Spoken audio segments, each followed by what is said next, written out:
Ni kabisa vijana wamevalia maridadi kabisa. Huyu askofu ndo kiongozi wa nchi.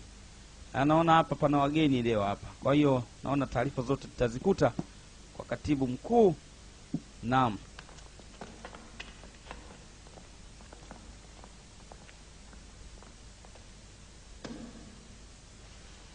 Kama kawaida pigwa kigoma wote wanainama. Waislamu hawakusimama kutokana na dini yao. Unaona? Hawa ni watu si wenzetu. Fitna anaianzia hapo hapo. Nini kinachokuziwidieni nyinyi kwa sawa na wengine? Sisi katika dini yetu tumekatazwa kusujudu kwa mtu yoyote isipokuwa Mwenyezi Mungu mmoja. Aina hiya mu'jizatuhu ya Ja'far? Hal yarqa ila as-samaa? Hal masha fawqa al-maa? Haya, huyo Mungu wenu muujiza gani huyo aliyomfanyia Muhammad? Je, alishawahi kutembea juu ya maji kama Yesu? Alishawahi kumfufua mtu? هذا صحيح. لابد للأنبياء من معجزات ليعرف الناس. Hii ni sahihi kabisa. Manabii bila shaka lazima watafanya miujiza. Hebu tuambieni. Hiya al-Qur'an. Muujiza wake ni Qur'an. Kalimatun iktatabaha ummi. Maneno. Toka lini maneno yakawa ni muujiza? Kilahum hujjatan ba'da. Tena mtu wenyewe kusoma ala kuandika juu. Inna Allah arsala min aliyaihi alsinata narin ala ru'usi alhawariyin liyatasanna lahum at-tahadduth bi lughati al-alam al-adida. Ni kweli kwa sababu Mwenyezi Mungu alishatuma mitume wengi kabla zamani huko katika lugha mbalimbali. Kwa hiyo kuhusu kwamba Qur'ani ni muujiza hilo linaweza kuniingia kwenye akili. Sami'tu ma yakfi. Hujjatukum dha'ifa. Lakini hoja yenu ni dhaifu. Hebu kamata hao kwanza. Tia minyororo hao, alafu tutaongea baadaye. Jinaka la jina min hawli ma anainahu min adh-dhulm wal-'adhab. Tumekujia sisi hapa ewe mfalme. Tumeambiwa kabisa wewe ni mwadilifu, mdhulumu mtu. Leo unasikia hoja za huyu kijana Amru huyu. Wewe unakuja unatutia sisi wenyewe. Uadilifu wenyewe uko wapi? Wal-'iqab al-'adil li haula. Limadha arsalakum ilayya Muhammad? Li'annaka min ahli al-kitab. Kwa nini Muhammad amekutumeni muje huku? Kwa sababu wewe ni mtu unayefuata kitabu cha Mungu. Hadithuhum kasarabin. Askofu alivyosikia kwamba anaambiwa wewe kwa sababu Muhammad anajua unafuata kitabu cha Mungu, la manasa min al-isgha'i ilayhim ya sadiqi. Akamwambia Amru kwamba hebu kwanza ngoja niwasikilize hawa. Waacheni, msiwafunge, waacheni. Kumbe wanajua mimi nashika kitabu cha Mungu. Ayuha al-malik. Kunna qauman ahla jahiliya. Sikiliza tukusimulie ukweli ulivyo ewe mfalme. Min al-hijarati wal-khashab. Sisi tulikuwa tukiishi katika Maka tukiabudu mawe, tukichonga masanamu ya majiti, tukila maiti mzoga na nini, tukiuana mkubwa na mdhulumu mdogo, tajiri anamtesa maskini. La dhalika hatta ba'atha Allahu ilayna rasulan minna. Ndipo Mwenyezi Mungu akaturumia akatutolea mtume ambaye ni Muhammad, mtu ambaye ni kweli mwaminifu. Amanatahu wa ifatahu. Fada'ana ila Allah linuwahhid. Basi akatupa mawaidha hapa na pale na nini, akatimai na sisi tukaelewa, tukaacha zile ibada tulizokuwa tukizifanya, tukaamua kusilimu. Taruna ala alihatina bilkadhib. Sasa mbona nyinyi mnasema uongo kuhusu miungu yetu? Nahnu na'budu ar-ruh. Muongo, sisi ndio wenyewe wakuli. Sisi hatuabudu mawe wala tuabudu masanamu. Sisi tunamwabudu Mungu, lakini kupitia hiyo masanamu yana kama ni mawakala hivi yanatuwakilisha. Hatuyaabudu. Ya'muruna an na'budu Allah wa la nushrika bihi. Mungu sisi katuamrisha kumwabudu Allah tu basi, na tusimshirikishe. Na hiyo ndio amri tuliyopewa kubwa katika amri. Al-amana wa silatu ar-rahim wa husn al-jiwar. Kufanya amani, kuishi na watu vizuri, majirani kanao kwa wema, kwa kukataza mabaya. Hayo ndio mambo tuliyoamrishwa katika dini yetu. Mali al-yatim wa qasf al-muhsan. Na pia kuwalia mayatima, maskini na kuwasaidia na kadhalika. Dinikum 'ala an-nisa. Haya, dini yenu inasemaje kuhusu wanawake? Lahunna ma lana wa alayhinna ma alayna.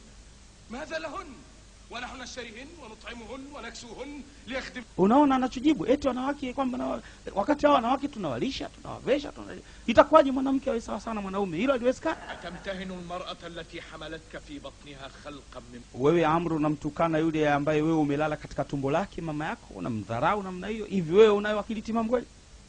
Limadha qarisat alihatuka al'adidatu ya Amr? Hal afhamaha rabbuhum alwahid? ربنا رب الناس جميعا رب إبراهيم وموسى وزكريا. Sikiliza tukwambie bwana, swali lako ni rahisi sana mfalme. Sisi bwana Mungu wetu ni Mungu mmoja tu, ndio Mungu wa Ibrahimu na Musa na Yakobo na baina ahad min rusuli. من علمكم كل هذه الأسماء؟ nani amekwambieni habari hiyo kwamba Mungu wa Ibrahimu, Musa, Isaka na Yakobo? نزل على محمد. Hivi ndivyo ilivyoshuka kwa Muhammad. يرعى الغنم. والمسيح كان نجارا في أرض الجليل. Muhammad yeye alikuwa yatima bwana. الحق أقول لكم إن Sikiliza Amru, hata Yesu alikuwa selemala. Kwa hiyo wewe usiwatishe hao vijana kwa habari kama hiyo. يصدر من سراج واحد.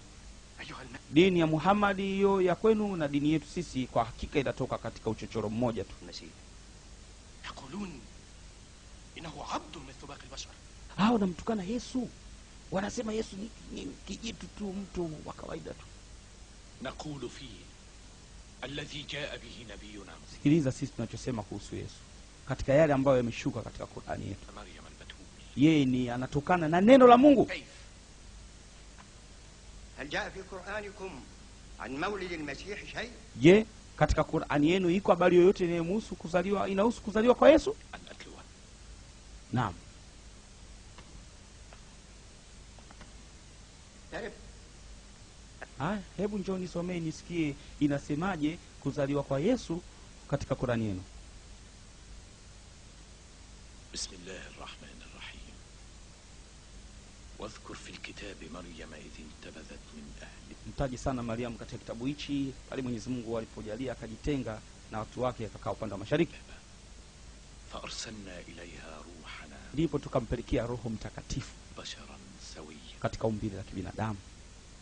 قالت Akamwambia, إني أعوذ بالرحمن منك إن كنت تقي. mimi ninajikinga kwa Mwenyezi Mungu anikinge aniepushe nawe ikiwa wewe unamwogopa Mwenyezi Mungu. Ondoka nenda zako. ربك لأهب لك غلاما. Malaika akasema, mimi nimetumwa na Mola wako ili nikuletee mwana mtakatifu. قالت Mariamu akasema, أن يكون لي غلام nitapataje mimi kuzaa mtoto لي بشر ولم أك بغي. wakati sijaguswa na mwanamume katika njia halali? قال كذلك قال ربك هو علي هين. Malaika akamwambia, hilo kwa Mwenyezi Mungu ni jepesi sana.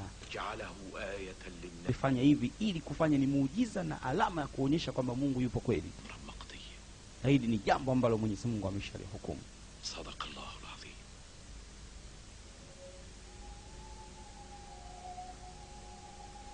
Maneno hayo wale wanachuoni wa Kikristo pale akawa wamewaingia vizuri, kwa sababu yanaenda sambamba kabisa na maelezo yaliyo katika Luka 1:26, namna alivyoelezewa kuzaliwa kwake, alijiwa na malaika na nini. Askofu, ليس بين ديننا ودينكم أكثر من هذا الخط. katika dini yenu nyinyi na dini yetu tofauti haipo kama mstari mmoja huu unaochora chini. هؤلاء بجبل من ذهب.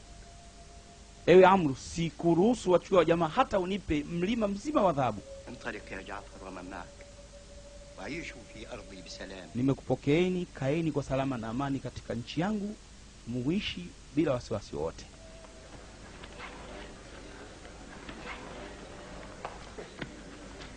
شيء لا يطاق لا يطاق. محمد يسلبنا حتى حلفاءنا في البلاد الغريبة. Hii sasa ishakuwa tatizo. Muhammad amefikia kutufitinisha sisi mpaka katika nchi za nje. نعم نعم. من يحميه هنا؟ Nani atakayemsaidia Muhammad? Sisi tutafanya naye mapambano, atakayemnusuru Muhammad sisi tutaanza kumuua yeye. وكل من يواليه من قريش. أجل. Kwa hiyo tutakachofanya, andika hapo mkataba, bandika hapo juu. Sisi hatutooa watoto zao ويهم na wala wao hawatooa katika watoto wetu sisi. يهدى إليهم. لا نتزوج منهم ولا Tena hatutoruhusu sisi wao kuingilia na chochote kibiashara, hawatouza na sisi hatutonunua bidhaa zao, na nyumba zao zibomolewe. Kuanzia saa hiyo bomoa ikaanza. Wale wote waliohamia katika mji wa Ethiopia, nyumba zao zinabomolewa na familia zao zinakamatwa na kuwekwa kizuizini.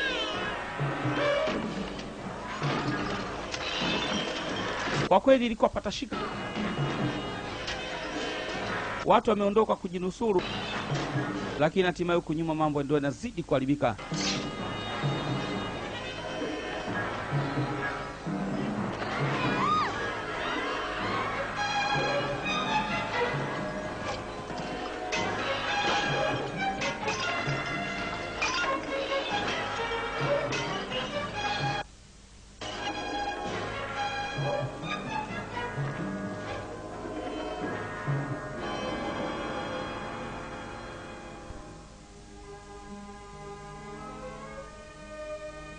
Na baada ya mambo hayo yote, Waislamu wakawa katika hali ya kizuizini, wakaweka kambi nje kidogo ya mji wa Maka, ambapo hawaruhusiwi kuuza wala kununua chochote katika mji wa Maka.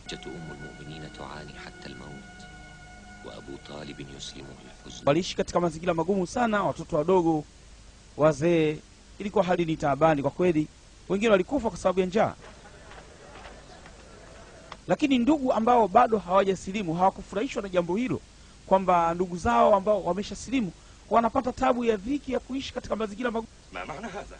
نريد تمزيق هذه الصحيفة. Tunataka mkataba huu uondoshwe. هذه الصحيفة Sio mkataba mzuri kabisa kibinadamu. الأمر لا يعنيكم. نأبى أن نحاربكم. كلون وتنعمون ونفر من قومنا يموتون جوعا في شعاب. Ndugu zetu, jamaa zetu tayari wanateseka, ingawa kwamba sisi hatujasilimu, wale wamesilimu, lakini bado ubinadamu na udugu wetu uko pale pale. حيث جئتم. Ondokeni hapa kama mlivyokuja. Hapa ondoki mtu bwana, huu mkataba lazima tuchane chane. ضبر بليل. Walipofika wakaona ajabu kwamba ule mkataba ulioandikwa umeshaliwa na mchwa. Kama inavyoonekana hapo, maandishi yanaonekana kwa mbali kabisa. طالب معجزة. ها هي أمام. Angalia muujiza wa Mwenyezi Mungu. Maneno yenu yote mlioandika mkataba, yote yameliwa na mchwa. Yamebakia neno moja tu ambalo linasema bismika Allahumma, jina lako wewe Mwenyezi Mungu. قهرتكم يا سادة مكة. أذلت كبرياءكم. هدمت غروركم. Jeuri yenu na kiburi chenu nyinyi watu wa Maka vyote vimeshadhalilishwa na Mwenyezi Mungu. قسوتكم. جبروتكم. Ujeuri wenu na ugumu wa mioyo yenu أهون من أن ينال من عظمة. yote ni upuuzi mtupu kabisa katika utukufu wake Mwenyezi Mungu Subhanahu wa Ta'ala. لم يبق منها غير كلمة واحدة. Maandishi yenu yote yameliwa na mchwa, kwa uwezo wa Allah libaki neno moja tu. Ndio mjue kwamba Mwenyezi Mungu ni Mungu mmoja tu. عملوا من عمل فجعلناه هباء منثورا. Yote walioyafanya Mwenyezi Mungu akayajalia kuwa ni kama vumbi tu. Kwa hiyo ndugu zangu, muujiza mkubwa kabisa uliofanyika, kwa sababu kitendo chikifanya cha ukatili mno. Watu walikuwa wanaishi wanakufa na njaa, wanadhalilika, wakiwa na watoto wadogo, wazee, lakini ule mkataba ukaliwa na mchwa, ikawa ndio salama, kwa sababu mkataba ulikuwa umeshapanguka. Kwa hiyo watu wakawa wanaruhusiwa sasa kuuza na kununua na kuchanganyika na watu wengine. Kwa hiyo hali ilikuwa namna hiyo. Lakini huo ulikuwa ni mwaka wa huzuni kubwa kabisa kwa Muhammad, sababu hata huyu hapa ni baba yake mdogo Mtume, ikawa ndio ashafikia sasa kufa.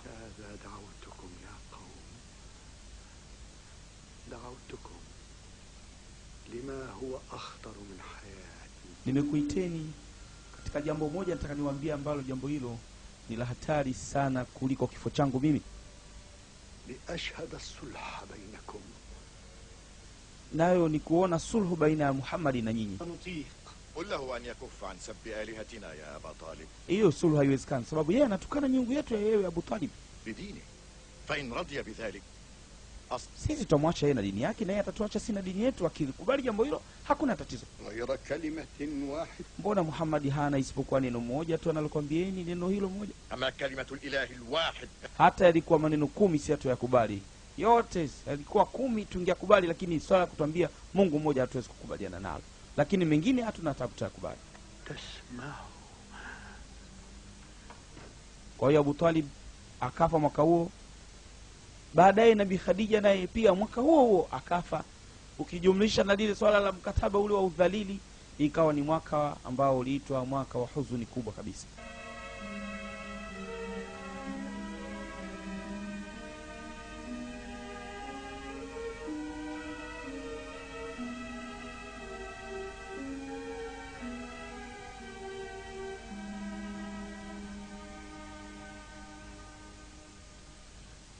ألا يوجد غيرها؟ هذه المدينة الجحود الصماء.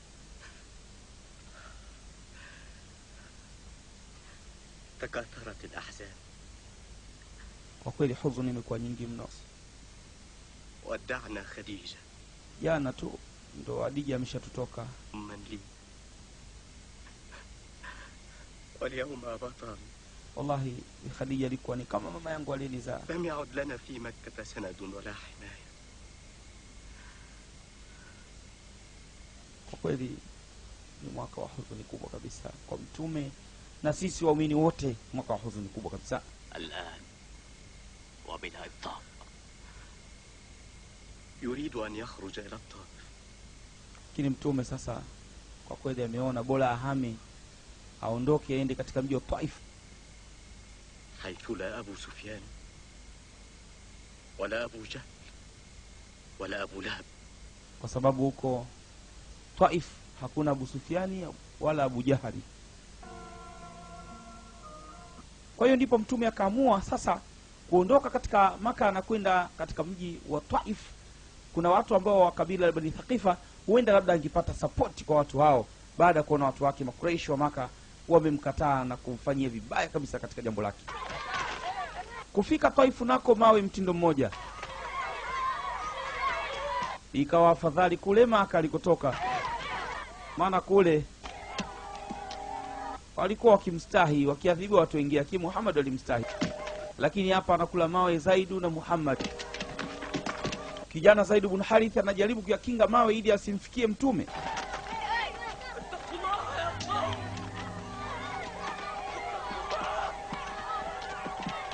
Watoto wanarusha mawe kama wana akili nzuri.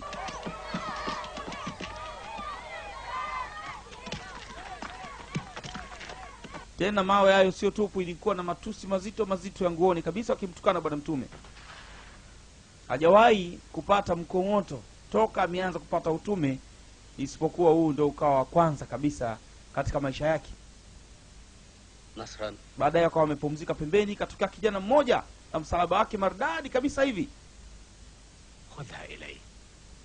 akawahurumia, akamwambia, hebu naona huyu ameumia sana, hebu mpatie haya matunda.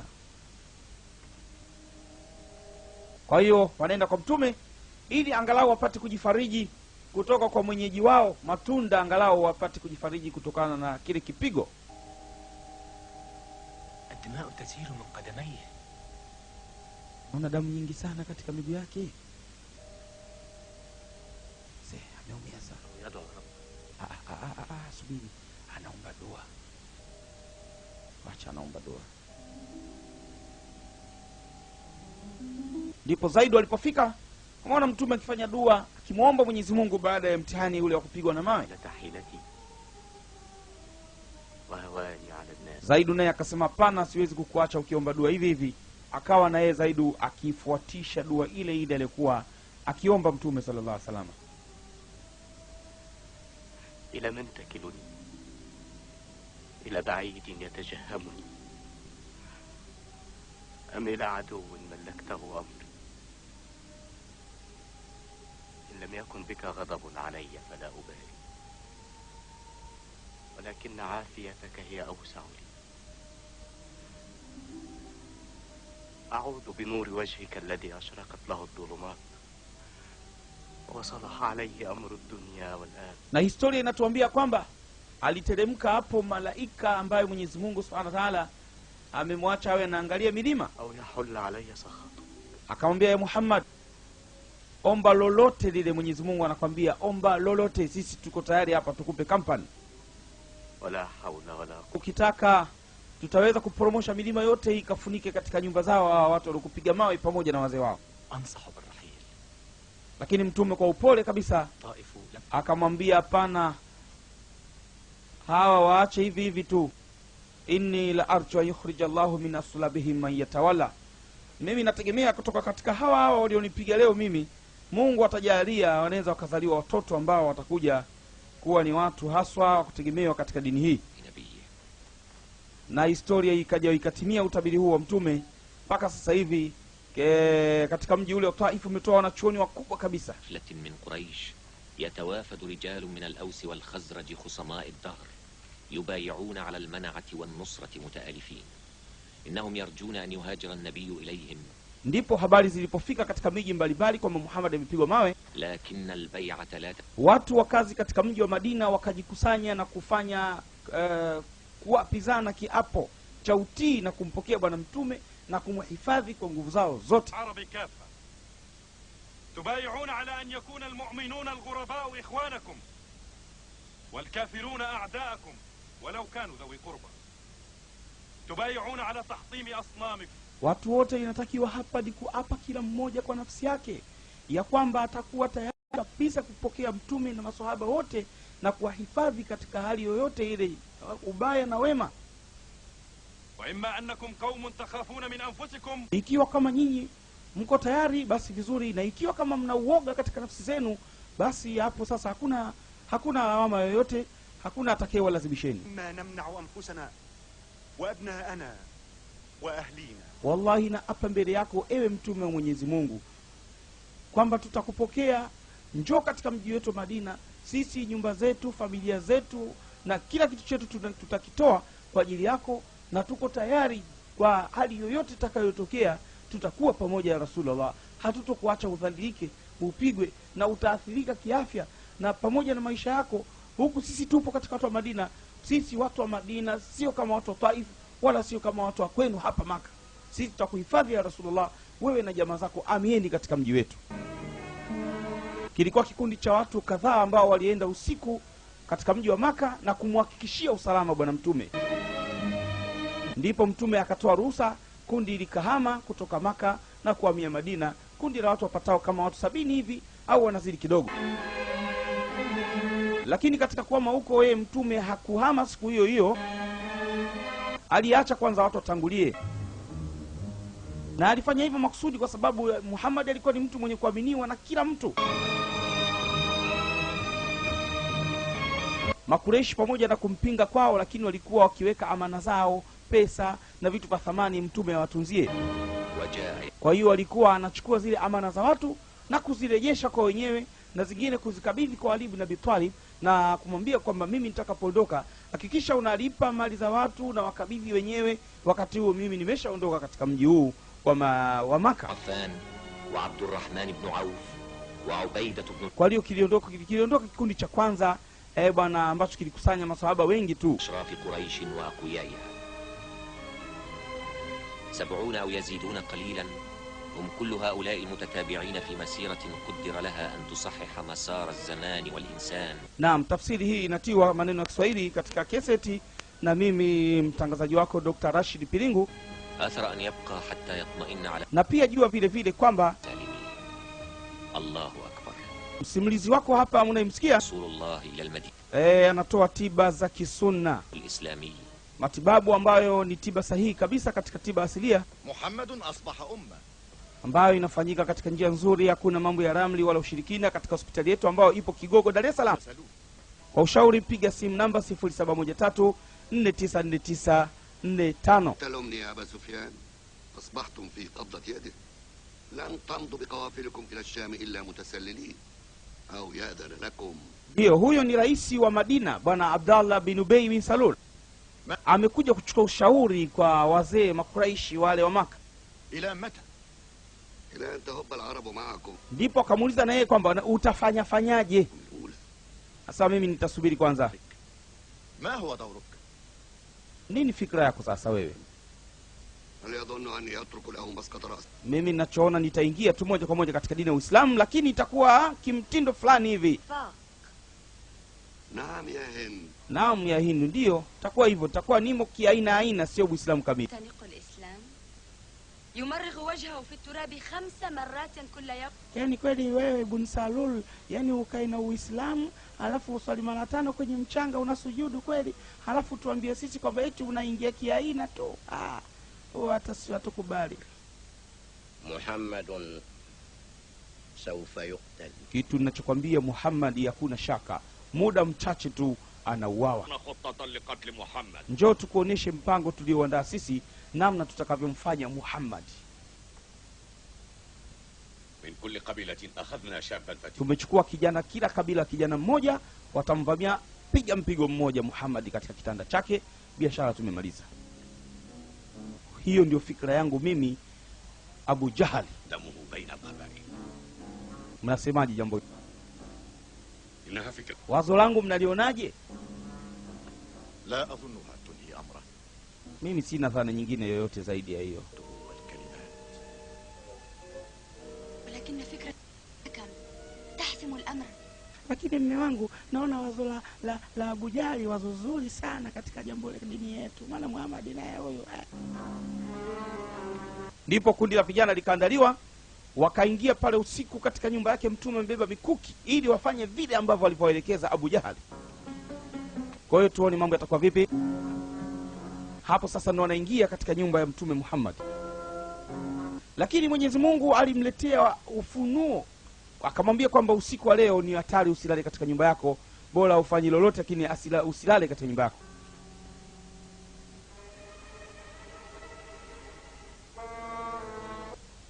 Hapa tukifika kwanza tusimchome kwanza, tufunue kwanza kitanda chake. Tukishafunua tunamvamia huko akiona kabisa kwamba sisi tunamua. Naam, kwa siri kubwa kabisa. Hapo inama. Chungulia yupo. Yumo kitandani, ingia.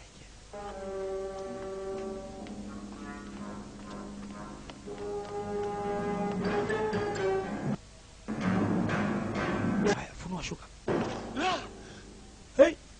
Hayupo. هذا الفتى يفتديه بنفسه. Kijana huyu ana hatari sana, kwa sababu Mtume ameondoka akalala yeye Ali bin Abi Talib, na maana alijitolea kama kufa bora afe yeye. ليس امامه غير صحراء. 100 ناقة لمن يأتي بمحمد حيا أو ميتا. Naahidi ngamia 100, tena ngamia wale ambao wa thamani kabisa. أعرف الناس بالصحراء. هيا. Yoyote atakayeleta hapa Muhammad akiwa hai au amekufa au alete kichwa chake, ngamia 100. Ishatangazwa tenda. Atakayefanikiwa hapo basi atapata hiyo jackpot bingo hiyo. Kumleta Muhammad basi ngamia 100. Na wakati huo ngamia 100 thamani yake, ndugu yangu, ilikuwa ni sawa sawa na Mercedes Benz ile ya Kijerumani kwa sasa hivi. Huyo kijana anaitwa Suraka bin Malik, wakaenda kumkodi ili awasaidie kazi ya kumsaka Muhammad. Kwa sababu huyu kijana ana uwezo wa kufuatilia nyayo, ni hodari mno. Hata kama mtu alipita sehemu siku 4, basi yeye ana utaalamu wa kuweza kuifuatilia nyayo zake mpaka pale alipoishia. Kijana Suraka bin Malik anawaongoza kuelekea kule ambako nyayo zinaonyesha Muhammad ameenda, kwa sababu alishamuona akielekea maeneo ya majangwani, yeye na Abubakari na kijana mmoja aliyemkodi kuwaonesha njia. Pango hilo linaloonekana ndilo ambalo waliona nyayo zinaelekea kwenye hilo pango. Ya Muhammad, ukhruj waraka alaina. Ya Muhammad, toka mwenyewe kabla sisi hatuja kuingilia katika pango.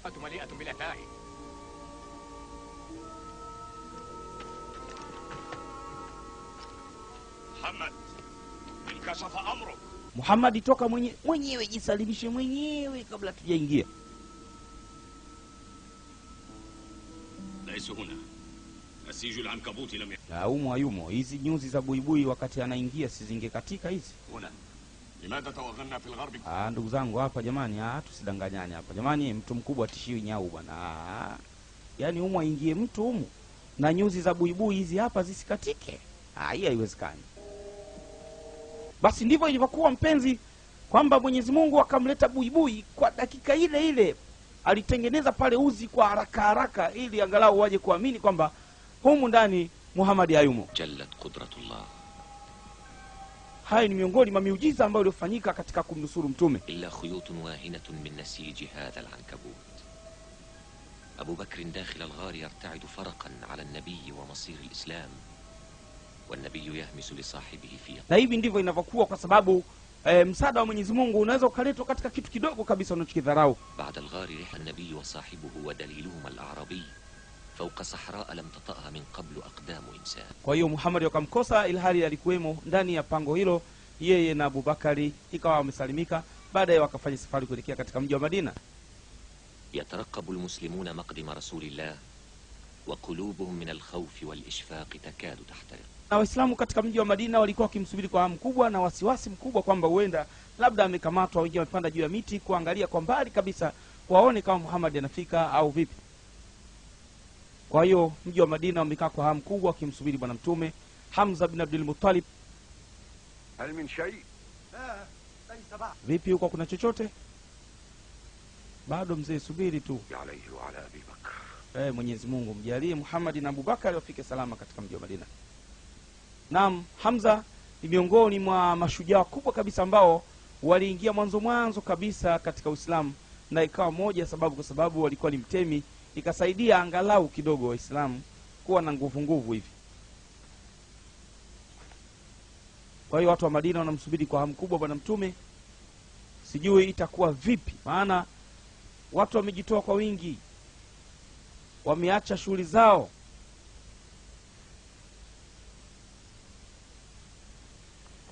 Jamaa ndo wamepanda juu kabisa, yani hizo ndo antena za kizamani.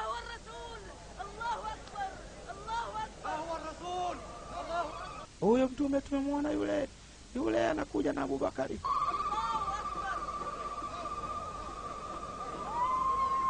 Antena.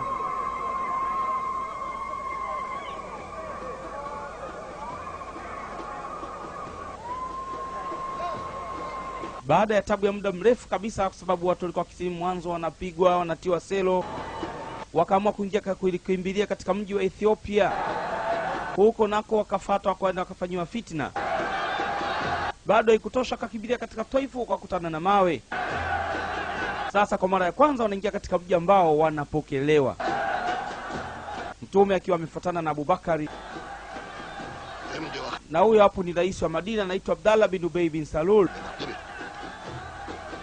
Naye pia alikuwa katika mapokezi.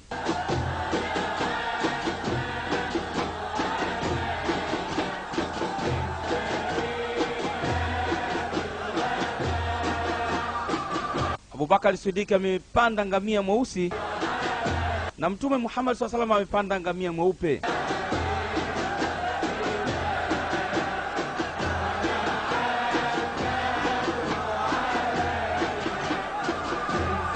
Ngamia mweupe huyo hapo ndio aliombeba Mtume.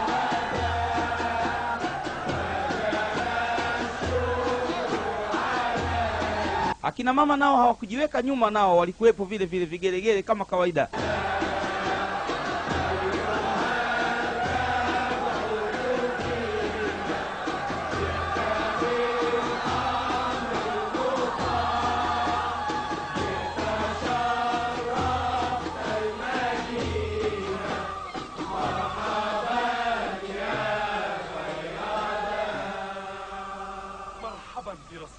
Karibu sana mtume wa Mwenyezi Mungu. Marhaban. Karibu sana. Hii ndio Madina bwana. Karibu sana.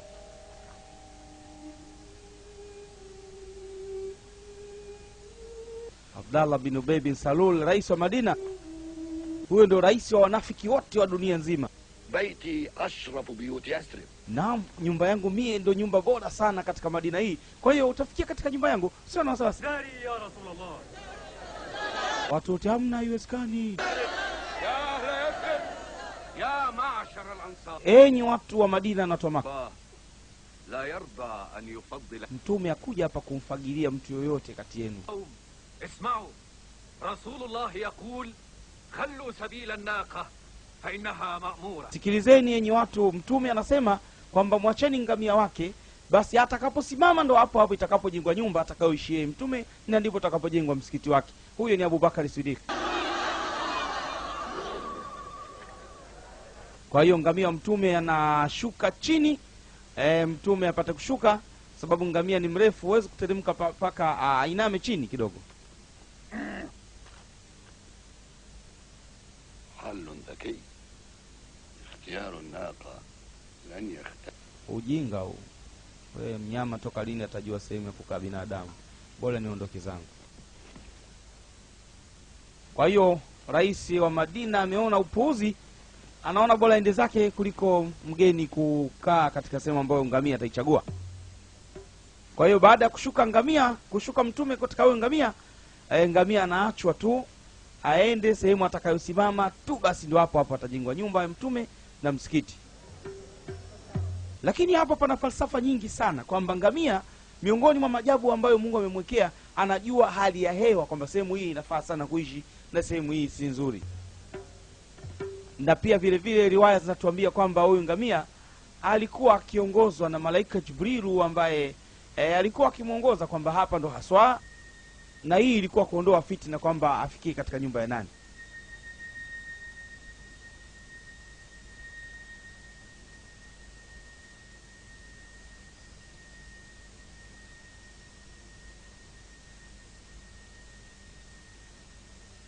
Kila mmoja anatamani ngamia angalau angefika barazani kwake ili apate kuwa jirani uso kwa uso na nyumba ya Mtume.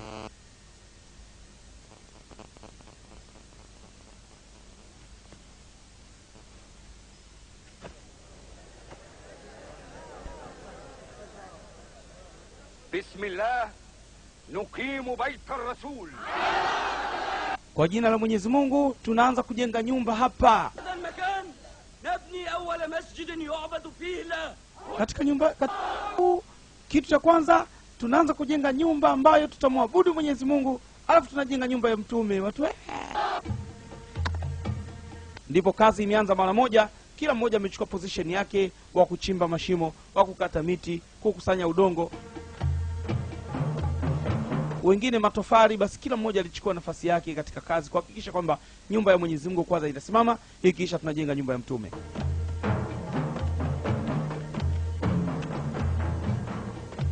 Waliohama Maka kuja Madina wamechanganyika na wenyeji wao pale Madina, wote kazi moja.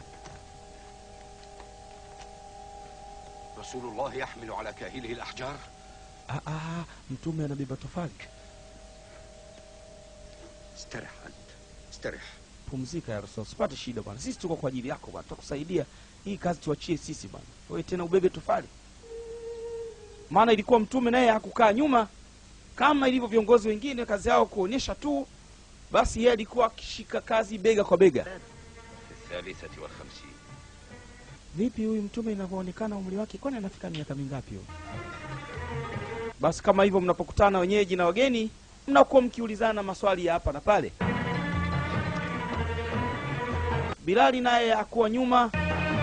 Kijana Ammar bin Yasir ndo anatia na yeye anapiga plaster. Wengine wako juu wanamwaga kenchi.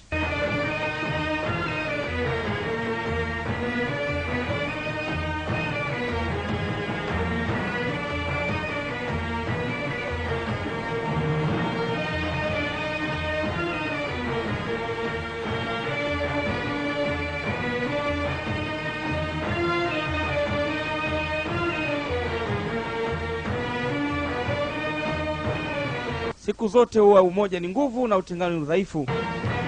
Kazi kubwa imeonekana kidogo sababu ya umoja. Jana anamwambia mabega yangu yanatosha bwana, hakuna haja ya ngazi hapa.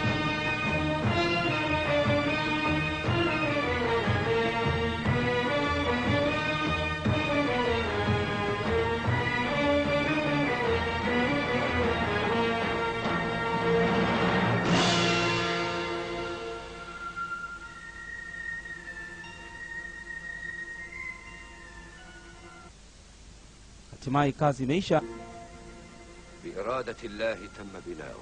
Kwa uwezo wa Mwenyezi Mungu kazi imekamilika. صوت الإنسان المؤمن يؤذن للصلاة كما يشير عمر بن الخطاب وطائفة. Hapa sisi madhali msikiti ushaisha, litabidi sauti ya binadamu ndiyo itakayokuwa inafaa zaidi kuwaita watu kwa ajili ya kuja kufanya ibada. Maana palikuwa na majadiliano, je, tufanyeje? Tuweke kengele au tuwashe moto au tupige ngoma?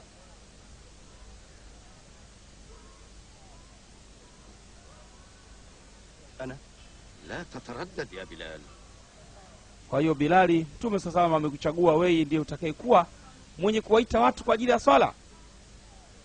Nenda panda juu kule. Kwa hiyo huyo ndiye alikuwa muadhini wa Mtume Muhammad sallallahu alaihi wasallam, na alifanya hivyo makusudi kwa sababu huyu ni mweusi, lisionekane kwamba Waarabu ni bora zaidi.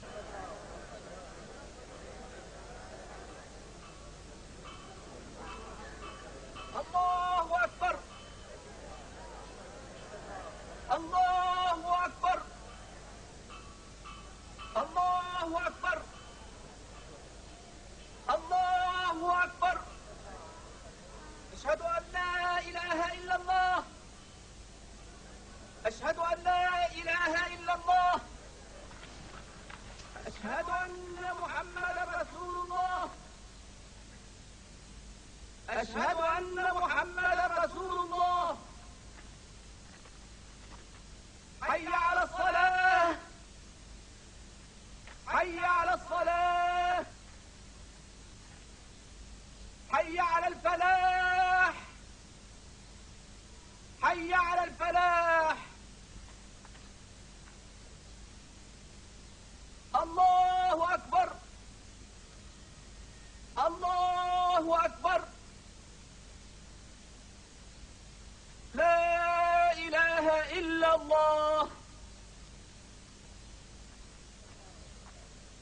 Basi baada ya adhana, kama ilivyo kawaida, watu wote wakakusanyika kwa ajili ya ibada, wamekusanyika msikitini.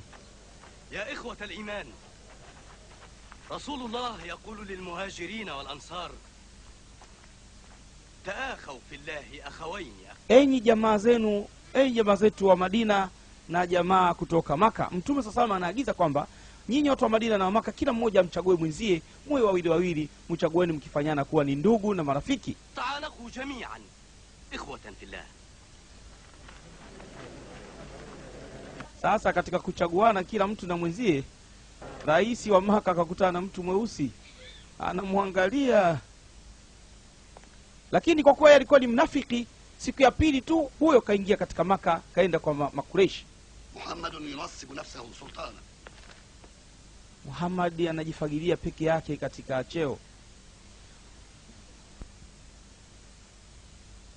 Wakati wa Utba bin Rabia anamnongoneza hapo kidogo habari kwamba bwana, vipi mwanangu Hudhaifa, hali yake vipi?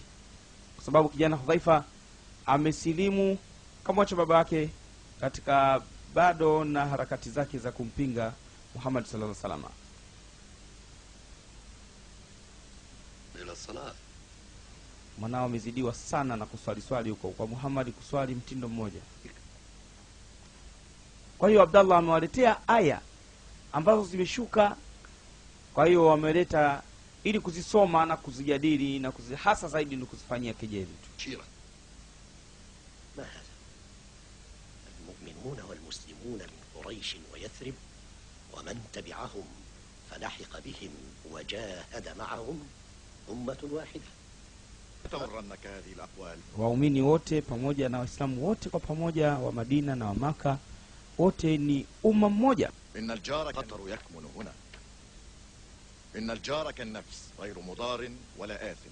Kwa hiyo hapo cha kujifunza ni kwamba huyu mtu ambaye anaitwa Abdallah bin Ubay bin Salul, ambaye alikuwa ni rais wa Madina, tayari ameshaingia katika harakati na yeye za kuhakikisha kwamba Muhammad anarudi huku Maka alikokuwa. وللمسلمين دينهم مواليهم. Kwa hiyo amekuja na aya ambazo zimeshuka kule Madina na kuja nazo huku Maka, na wanaanza kuzisoma na kuzifanyia kejeli na kuandaa mikakati madhubuti kabisa. Na miongoni mwa mambo aliyopanga ni kwamba kubomoa nyumba zote za Waislamu ambao wameshahama kutoka Maka na kuhamia katika mji wa Madina. Lakini ieleweki kwamba wakati huo huyu Ibn Salul, Abdallah bin Ubay bin Salul, ambaye ni rais wa Madina, tayari yeye kule inaeleweka kwamba ni Muislamu na yuko pamoja nao katika harakati zote. Lakini akija huku yuko pamoja na Makureishi wa Maka na yuko pamoja nao katika harakati zote. Mtu mmoja yupo huku na huku yupo. سنلزمه حدوده. Kwa hiyo hatimaye aya zile alizozikopi na kuja nazo tayari zinachomwa moto, kuonesha kwamba ni kwa jinsi gani kabisa wamechukia kila kitu kinachotokana na yeye Muhammad. بيوتهم نوقهم نخيلهم أموالهم حتى أبنائهم وبناتهم ملك لنا. Kwa hiyo bomoa ya pili imeshaanza, kama vile walivyofanya baada ya kuwa wale jamaa wamehamia katika nchi ya Ethiopia. Sasa hivi inafanywa imara ya pili baada ya kuwa watu wamehamia katika mji wa Madina. Kwa hiyo mashamba yao, manyumba yao, sasa hivi ndio ilikuwa kali kubwa kuliko walibomoa manyumba, choma moto mashamba na kupora. Kibubu changu mwenye hela za maandazi huko.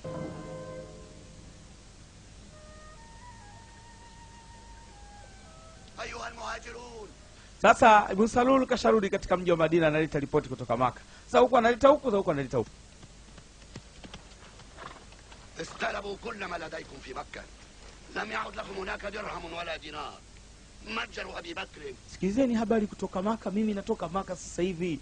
Huko Maka ndo kila kitu kimeshaharibika. Nyumba zenu, mashamba yenu na kila gata aliacha pesa zake sasa hivi zimeshachukuliwa.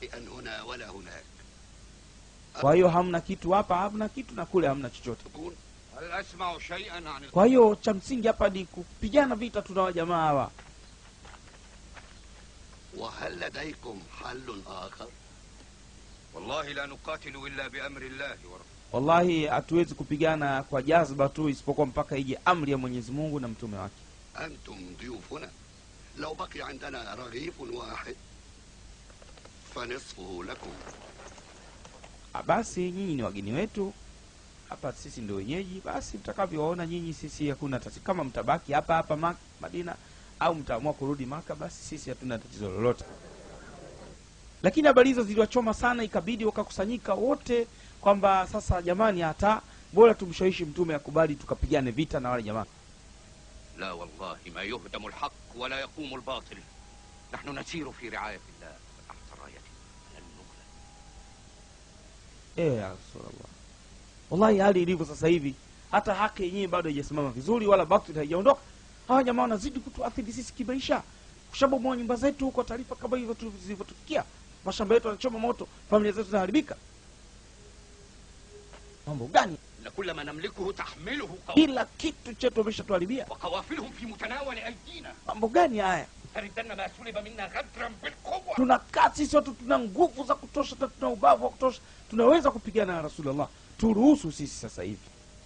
Wameshawavumilia mangapi? Wameshatufanyia mambo mangapi sisi? Sisi imekuwa ni watu wa kuwakimbia kimbia mpaka lini?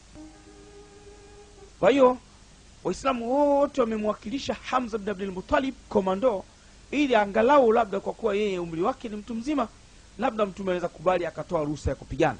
Kwa hiyo wamekaa nje wanamsubiri, huku Hamza anafikisha ujumbe kwa Mtume Muhammad. في حضرتك يا رسول الله ولكنها غضبة لله ودين الله. Ya Rasulullah, wallahi naomba radhi unisamehe kwa sababu nimeongea sauti ya ukali mbele yako, lakini wallahi kwa sababu ya Mwenyezi Mungu, wala sikuwa mimi na maana ya kukudhara ya Rasulullah, lakini bado kupigana ni muhimu. Naam, wanasubiri majibu. لا قتال حتى يأذن الله. Endeni mkafanye kazi zenu huko, amna vita hapa mpaka Mungu aseme, mpaka ije amri ya Mungu. Kwa hiyo wanaendelea na shughuli zao za kawaida, sababu jambo litegemea itatoka ruhusa wakazipige ili kulipiza kisasi, lakini wapi.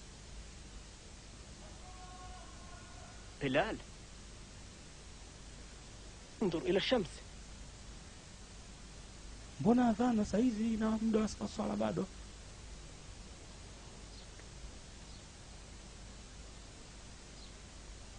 Naona hata kivuli akionyeshi kwamba ni wakati wa dhuhuri au ni. Sasa hii adhana ya saa hizi inahusu nini?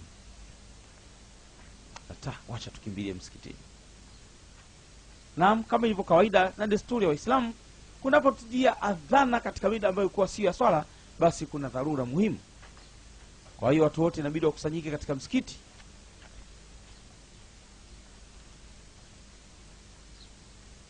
استمعوا إلى ما نزل على رسول الله من القرآن. Sikilizeni yale ambayo yaliyoteremka kwa Mtume Muhammad sallallahu alaihi wasallam. إن للذين يقاتلون بأنهم ظلموا. Wameruhusiwa kuzipiga wale wanaopigana kwa kuwa wanadhulumiwa. الذين أخرجوا من ديارهم بغير حق. Wale waliotolewa katika manyumba yao kwa dhulma bila haki. Sila kwa sababu wanasema Mwenyezi Mungu ni Allah. Allahu Akbar! Allahu Akbar! Allahu Akbar!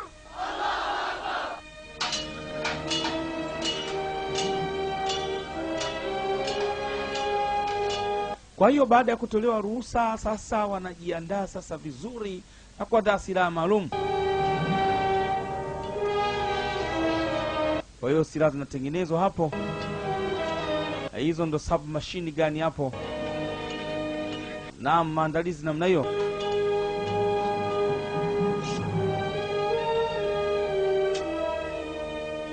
سيف علي أول سيف في الإسلام. Kwanza kabla yote unolewe upanga wa Ali ibn Abi Talib. Huo upanga una ncha mbili. Hiyo ncha mbili na siri kubwa. Utakwenda kuona huko mbele mambo yatakavyokuwa. أيها المهاجرون والأنصار. Enyi muhajirina na ansar, وصايا النبي في الحرب. لا تؤذوا طفلا. sikilizeni usia wa Mtume katika mapambano. لا تقطعوا شجرة. Musikate miti ovyo, msiwapige wazee, msiwapige wanawake, msimpige mtu mlemavu, msimpige mtu asiyoshika silaha. Usiharibu chanzo cha maji.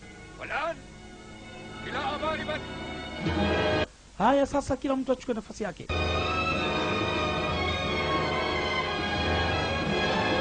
Makureishi nao ndio wanaingia hivyo katika uwanja wa mapambano. Naam, ilikuwa tarehe 17 katika kalenda ya Kiislamu, siku ya Jumatano. Tena Waislamu wakiwa katika saumu ndani ya mwezi wa Ramadhani, waliingia katika uwanja wa mapambano katika kupambana na maadui zao, wakiwa Waislamu 313. Miongoni mwao 83 ni wale waliohama Maka kuja Madina, na 230 ni wenyeji wao wa Madina waliowapokea. Na walikuwa na ufinyu wa silaha, kwani walikuwa na ngamia 76 tu.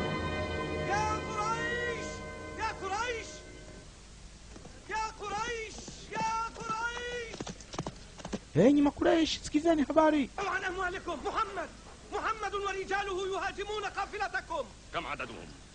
Muhammad tayari kashaingia uwanjani, yuko hapo Badri, tayari ameshajiandaa na silaha na askari kwa ajili ya kupambana na nyinyi. Kwa hiyo chukueni silaha zenu. وعشرون ناقة من إبلي تحمل دنان الخمر سنجعلها حفلا.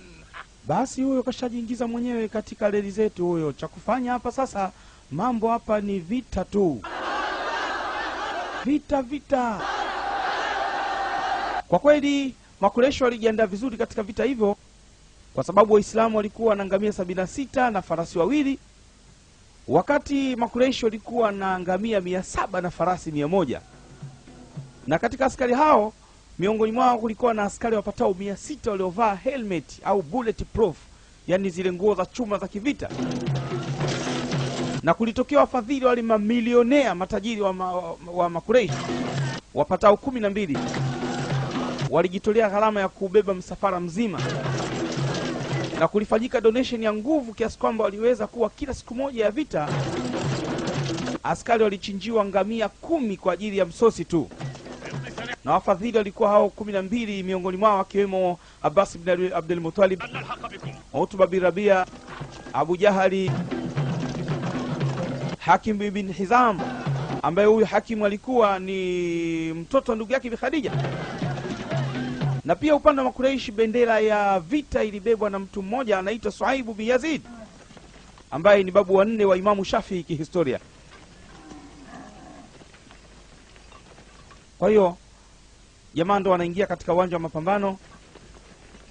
Waislamu nao walikuwa wachache zaidi, kwa sababu Makuraishi walikuwa 1000, Waislamu walikuwa 313. Kwa hiyo walikuwa wamezidiwa zaidi ya mara 3, kiasi kwamba hata kusafiri kutoka Madina kuja katika sehemu hiyo ya mapambano ambayo ni Badri, basi ilibidi mpaka jinsi ya kusafiri ilikawa kila ngamia mmoja anapandwa na watu 3.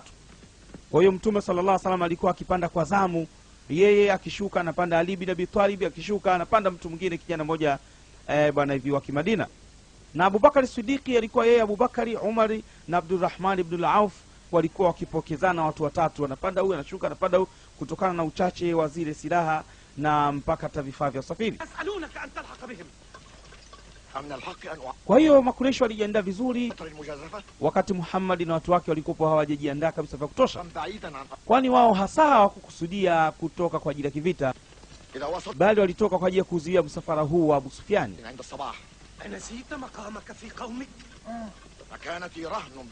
Taarifa tulizonazo bwana, Muhammad ndio ameshatoka na msafara kwa ajili ya kukuziwia wewe, na ikiwezekana anaweza kukupora mali nyingi sana katika msafara wako ya Abu Sufyan. Naam, wakiwa katika maandalizi yao Makuraishi, basi wamebeba mpaka wasanii kwa ajili ya kuja kuwatumbuiza wale askari watakaopambana katika uwanja wa mapambano. Unaonekana hapo Utba bin Rabia, Abu Jahali,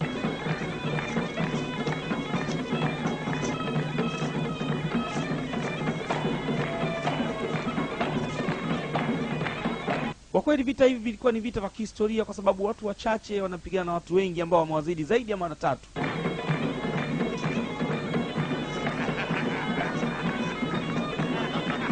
Wakati Makuraishi wanao mamilionia 12 waliojitolea kuchangia msafara wao, Waislamu ndio hivyo tena, michango na donation za hapa na pale, basi mwenye kidogo mwenye kikubwa hivyo hivyo tena.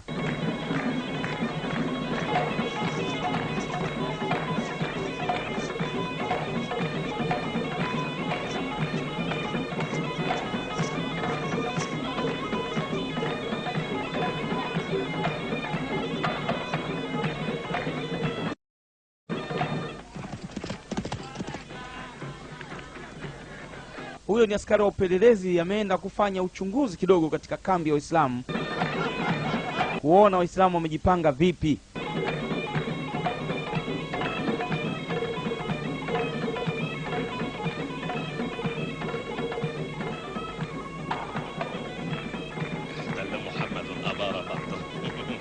Taarifa zilizopo, Muhammad kashaingia katika viwanja, anajileta mwenye katika maangamizi ya Muhammad na vita wapi na wapi bwana. Haya mambo yana wenyewe bwana.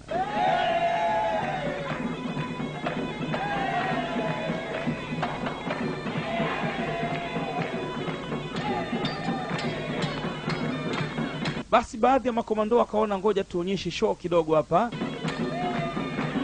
ili kuona kwamba namna gani jinsi ya kuweza kuzitumia hizi silaha. Abu Sufyan athara al-ittijaha gharban mubta'adan an Badr. Abu Sufyani tayari kashasalimika, ule msafara Muhammad hakuweza kukutana nao na kumnyang'anya kila kitu. Haribahu la nuharib lima nashunnu ala qaumina harban. Basi kama ikiwa msafara umeshasalimika, hakuna haja ya vita. Harba alwaladi wa abi ibnuka Hudhaifatu ma'ahum. Sikiliza nikwambie wewe Utba bin Rabia, najua unakataa vita kwa sababu mwanao Hudhaifa amesilimu, yupo kule, kwa hiyo unaogopa tutamuua. Hapa ni vita. Birasi wa qulu jabuna Utba. Sikiliza kwamba pamoja na hivyo lakini msafara umeshasalimika, hakuna haja ya kupigana vita. Hapa ninachosema ni vita. Qasatuna alwahida. Wote sauti moja. Law da'at falan ta'ud.